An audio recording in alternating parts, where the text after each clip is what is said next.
You know, the internet is very new. Newspapers are very new. Science and technology is very new. But gossip, hearsay, slander, rumors, there's a gene for that, okay? So how do you combat it? Slowly, carefully, painfully. It's a painful process, but in some sense, we're going up against our genetic predisposition to believe in nonsense. In just a few months, NASA's space shuttle program will take its last flight.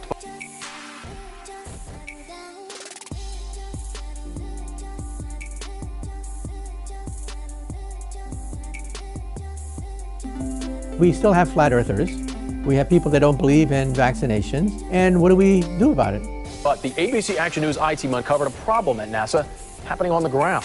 Investigator Michael George explains tonight. 8, 7, 6. They can put a man on the moon. 1. Booster ignition. But they can't keep track of the equipment they use to do it. That's according to NASA reports obtained by the I-Team. Now, I don't want to fool you. Last month, for the first time since 1972, NASA released a blue marble, a single snapshot of the Earth taken from outer space. Well, first of all, I think there's a gene. I think there's a gene for superstition, a gene for hearsay, a gene for magic, a gene for magical thinking. And I think that when we were in the forest, that gene actually helped us. Because 9 times out of 10, that gene was wrong. Superstition didn't work. But 1 time out of 10, it saved your butt. Kennedy Space Center employees report just last year, nearly $500,000 of high-tech items simply vanished. And so much has changed in the decades between that first picture and the second. Something's broke in the system. Suzanne Padone works for Inventory Management Solutions. Companies hire her to keep track of their inventory and make sure nothing falls through the cracks. We showed her what we found at NASA. It appears that there isn't really a process working year after year, and it's probably going to continually get worse. That's why the gene is still here, the gene for superstition and magic. Now, there's no gene for science.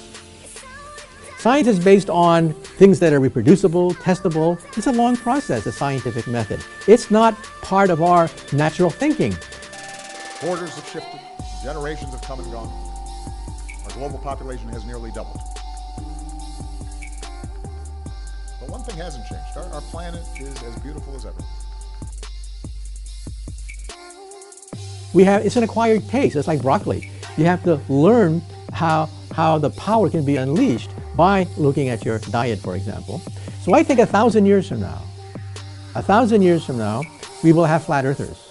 1,000 years from now, we will have people that still do not want to be vaccinated. None of the lost equipment is reported to contain classified information, but it is expensive. Like this one, a digital video recorder valued at $100,000. Here's another one, 11 radios lost. Price, $35,000. And a high-tech wave reflectometer went missing in 2008. That's another $18,000. It still looks good. Because I think it's part of our genetic makeup. Okay. NASA officials say they're aware of the problem. We need to do a better job of keeping track of it, obviously, and we know that. We want to do a better job of it. Most of the missing items are computers, TVs, and radio equipment. NASA argues they're losing mostly old and unused items. I'd go to the moon in a nanosecond. The problem is we don't have the technology to do that anymore. In 2002, Blue Marble 2.0, NASA's Rob Simon made this. And it had wide appeal too. For example, it ended up as the default background on the iPhone. I didn't even know until I bought an iPhone. And turned it on and kind of did a little happy dance. Okay. And there's even a name for some of the superstition. It's called pareidolia. What is pareidolia? It's the idea that when you look in the sky, you see things that are not there. Let's do an experiment. Look at the clouds and try not to see something there. It's very difficult. You look at the clouds, you can't help it. You see Donald Duck, you see Mickey Mouse, you see snakes, animals, you see all sorts of stuff. You can't help it. Simon's job is... It's primarily taking data and making pictures out of it. That's what this is, a composite of data sets from several different instruments translated into a picture.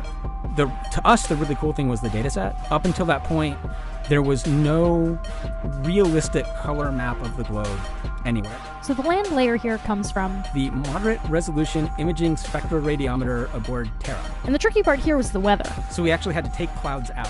They stashed the clouds for later, went onto the ocean. And that came from an instrument that measures phytoplankton in the sea.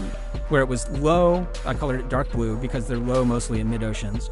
And then where it was a little bit higher, it was like a little bit brighter green. Then add the clouds back in. There's a small problem with it because there's a very slight gap in between each orbit.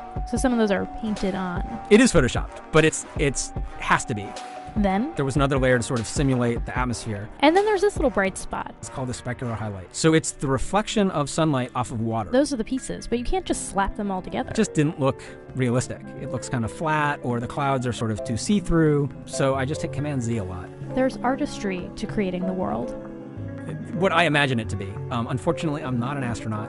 I've never been to space. But I've looked at these images over and over again. The Human Research Program works to project, assess, and solve the problems that astronauts have in space. We used to, but we destroyed that technology, and it's a painful process to build it back again. But NASA is still a government agency, so all that lost equipment still adds up to $500,000 the taxpayers paid for. The general public is not going to be happy if they know assets are missing.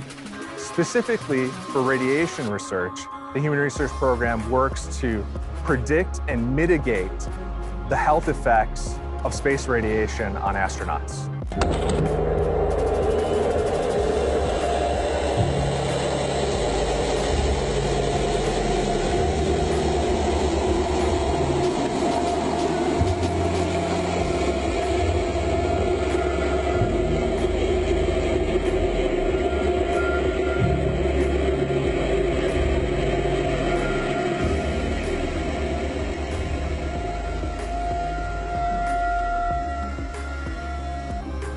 I think one of the most challenging parts was, And it's not getting addressed.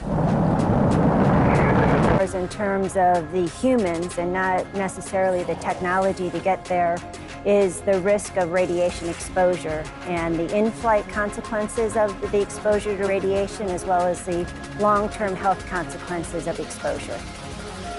One thing I really want your generation to embrace is that the Earth is a closed system. We cannot leave the Earth. There's no place to go.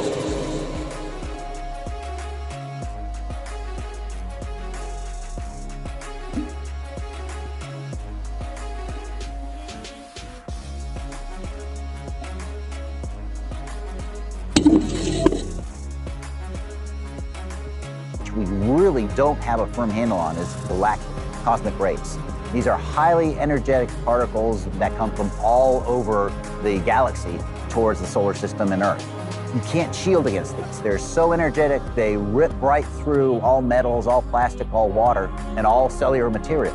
And as they rip through these materials, little electrons and protons pull off of them, and you end up getting a cascade effect of radiation throughout the materials. And they can be very vulnerable to long, high radiation levels. So what we are seeing is what happens when an interplanetary shock comes and hits the magnetosphere. Trying to sort of get the essence of it. The Earth's magnetic field extends way out into space. Charged particles from the sun, called solar wind, hit the Earth's atmosphere, and the Earth's magnetic field makes the air glow. Now, where the Earth's magnetic field is the strongest is at the poles, so that's where the air glows the most. Up here, we call the glowing the northern lights, or aurora borealis. Down here, we call the glowing the southern lights, or aurora australis. And sometimes going through certain materials causes a worse radiation environment for the crew that had gone through other materials. So these particles are very energetic, and they are then put in a place where they are not usually seen. And when this happens, that particle intensity goes up and stays high. So we are hardwired to see things that are not there. Anyway, we end up with these big belts of charged particles held in space by the Earth's magnetic field. They're called the Van Allen belts, named after the United States physicist who discovered them. That radiation will keep NASA from sending people to Mars. Because for the most part, they're harmless. For the most part, they do nothing. And once in a while, it saves our butt. And so that's why I think we will have flat earthers. I got some more news for you. If you're on Venus, Mars, or the Moon, you won't be needing this compass. You know why? They don't have magnetic fields because their cores don't have enough molten liquid metal, and they don't spin fast enough to cause the churning and burning that you need to have a planetary magnetic field. Which can be very harmful to satellites in that region, and we need to learn and understand the processes that create these high levels of radiation so that we can better design the spacecraft to avoid any bad effects from the radiation. It is photoshopped, but it's has to be. We will have the people who don't like vaccination. It is photoshopped, but it's has to be. But on Mercury, Jupiter, Saturn, Uranus, and Neptune, there are magnetic fields. On Jupiter, the magnetic field is 20,000 times stronger than the Earth's. On Saturn, it's 10 times stronger. On Uranus and Neptune, it's 100 times stronger. On Mercury, the magnetic field is 100 times weaker than the Earth's. You know what else? The galaxy itself has a magnetic field. Because hearsay, throughout human history, was the dominant form of information sharing. Felix Baumgartner, he would have been about 2 millimeters above the surface of this globe.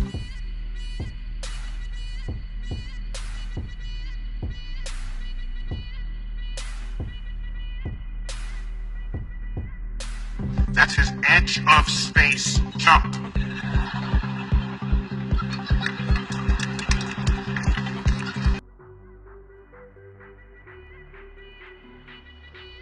Now, you know, I don't have a problem if he does it, but the honesty of it would greatly diminish what I think people thought he was actually doing.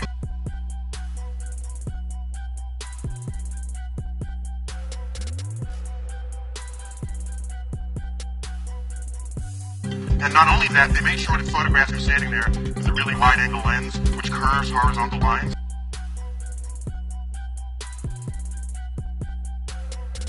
And not only that, they made sure to photograph him standing there with a really wide-angle lens, which curves horizontal lines. So in the photo, you see this curvature of Earth's surface, and wow, he's in space.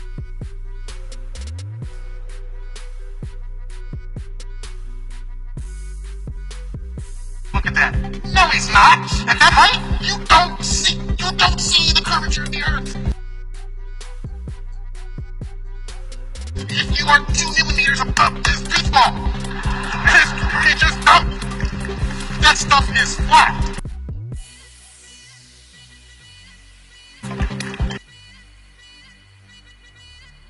Why has nobody been to the moon in such a long time?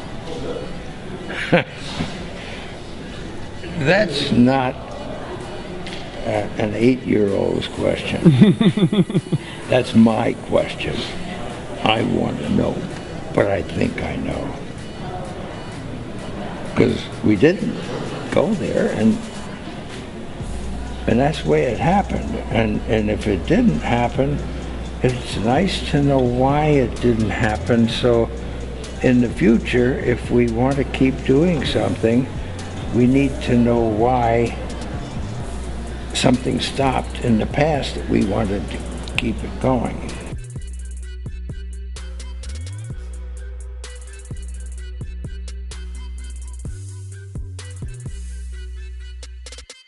But I think I know. Because we didn't. If you want to see what else NASA has lost over the last 3 years, you'll find a complete listing on our website, abcactionnews.com/iTeam. This is the shuttle's fuel tank. It may only be 130 miles to space, but to cover that distance, the engines will use 500,000 gallons of fuel, and that works out at 2 feet per gallon. You know, they were talking about climate change yesterday, and now we're learning that scientists and researchers are looking at how to change the weather on purpose. Despite the cost, however, NASA does need to test these engines once in a while. So they built this place in the wetlands of Mississippi. The first thing they installed was a huge loudspeaker, through which they played white noise to simulate the sound of a rocket.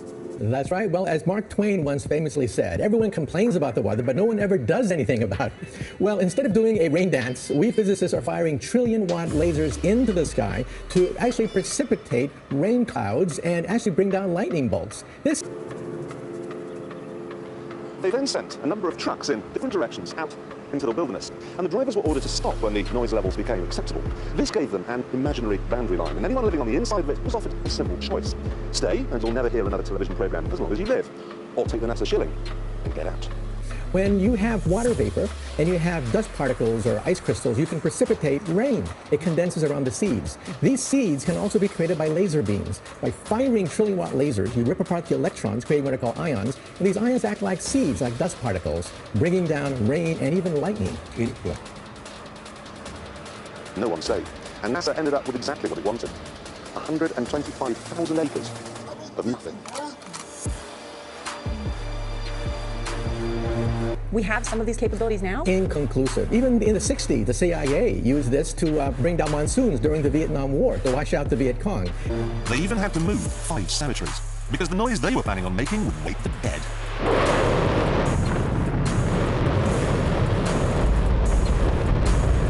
Now, we realize that for decades now, these governments have been alleged to have experimented with weather control, but nothing conclusive. This time we're bringing in the laws of physics, rather than simply waving our hands and uttering mumbo-jumbo. Don't worry if you can't hear what I'm saying. I couldn't even hear myself. This is the loudest sound you could possibly conceive. And as it turns out, the cleanest. Now, and in the laboratory, sure enough, they precipitate rain out of water vapor. Now, the most amazing thing is that that cloud up there, which was generated by the engine, is just a mixture of hydrogen and oxygen. It's water vapor. And in about an hour's time, someone in Mississippi is going to get wet washing. It will actually rain. However, for floods, for agriculture, farmers, for people planning wedding parties, football games, you name it, outdoor events in agriculture and flooding and even hurricanes, all of them could be subject to weather modification.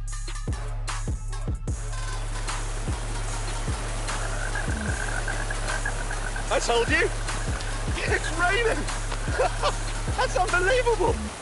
Oh, NASA's playing God. It's making its own weather.